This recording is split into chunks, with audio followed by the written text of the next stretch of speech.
everybody. Welcome back to another episode of Tech Sheck. 105 episodes and going strong. No shortage of interesting and unique talent in the Pakistan tech startup ecosystem. Today, another twist in that world. Happy to have with us Bilal Afzal, a co-founder of Jiye Technologies with us today. Bilal, thank you for being on the show. Thank you for having me, Faruk. Our pleasure. And as you know, Bilal, we don't waste a lot of time. We jump right in. First, Absolutely. Tell us, what does Jiye Technologies do? Right. So Faruk, Jiye Tech is basically an agri ecosystem.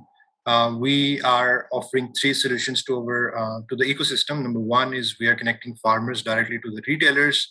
We are eliminating all the noise in between, all the inefficiencies and the broken supply chain in between. Reducing the wastages by up to 20% and giving at least 20% of economic value to both sides of the marketplace, that is the farmer and the retailer.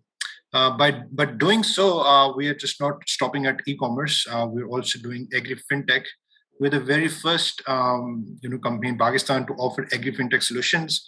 Mm-hmm. And as you might know, agri-fintech in Pakistan and agri-financing in Pakistan is primarily dominated by loan sharks and predatory lenders.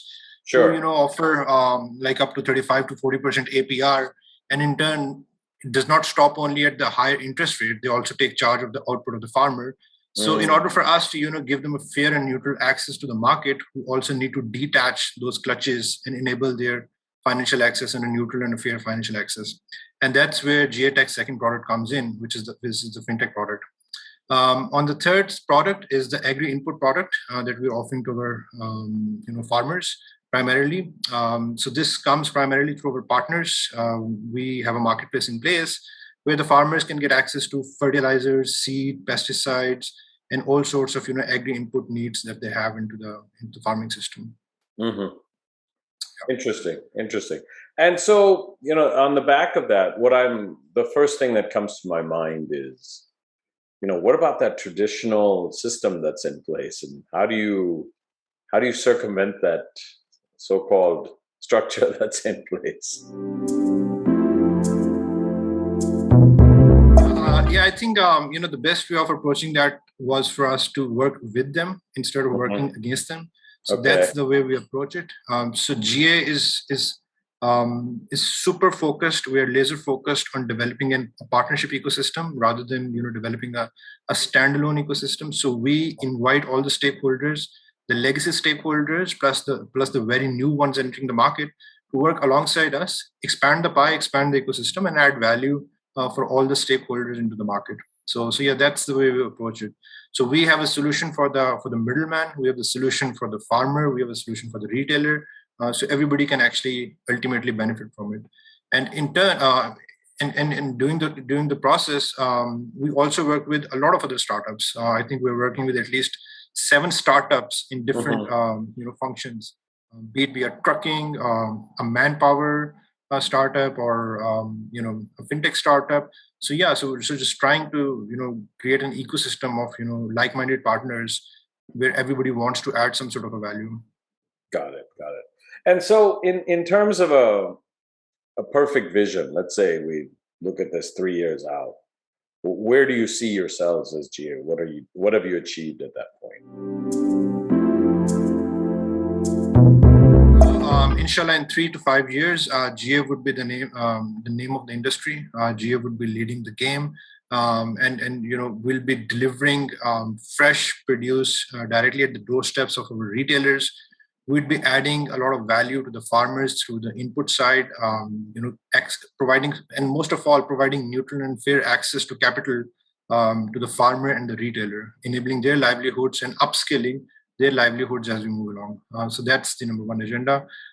We want to remove all the clutches on the farmer side, on the retailer side, enabling their access to the market, enabling connecting them directly. In the process, we also want to give voice to the farmer, voice to the retailer. As of now, there's no branding, there's no packaging, there's no sorting, premium established in the market. So what we need to do is we need to give voice to the farmers so they can bring in their branding, their quality produce, their sorted and graded retail ready product, so they can actually capitalize on the premium quality that they can actually capitalize in a retail market. So yeah, that's the vision, enablement, and of course we're going to lead the market here. Very cool. Very cool. No, very interesting. And I guess we're coming towards the end, but one of the critical questions, I've talked to a couple of different entities that are doing farm to table and the supply chain intervention. What does that competitive sector look like to you?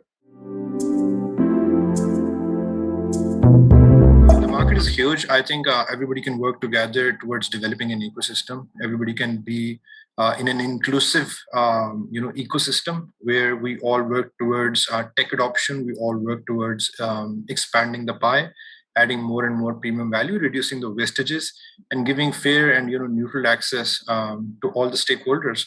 So yeah, I think there's a space for everybody to work along. This is the biggest industry in Pakistan. We're 19.5% of the GDP. We employ like 150 million people, one way or the other. So yeah, I mean, this game is huge, and this does not only stop in Pakistan. I mean, we go across the borders. There's a lot of export potential that we see. We're the only landlocked. We're the only access to the landlocked countries in the Central Asian region, to Afghanistan, to so many different other countries. And if the economics and if the macroeconomics and the macro picture is fair and right, so the opportunity is just immense. It's just unbelievable actually. So yeah, so so in the end we would say that it's an inclusive ecosystem where everybody should work together. Yeah. Great. Well, good. No, this is really interesting, and I'm learning obviously about how all these different agri-tech plays are intersecting with each other. And it is, what I do find interesting is that there's not more. So that's definitely a good thing to see more people coming into that field, because as you said, we are so dependent on that from an economic standpoint. Yeah, so it's a recession-resistant economy. It's a recession-resistant business. So yeah, I think one of the key drivers to the food supply chain. That's excellent. So with that, Bilal, we've come to the end of our time. First of all, I wanted to thank you very much for taking the time out to come on the show. So appreciate that. Thank you for having me, Faruk. You're very welcome.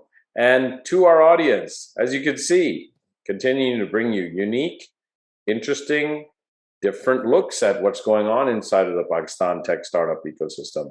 Please continue, like, share, and subscribe to us. We love having folks on, so recommend those people that you feel are deserving of being here. And with that, I bid you all Allah Hafiz. Thank you, Faruk. Allah Hafiz.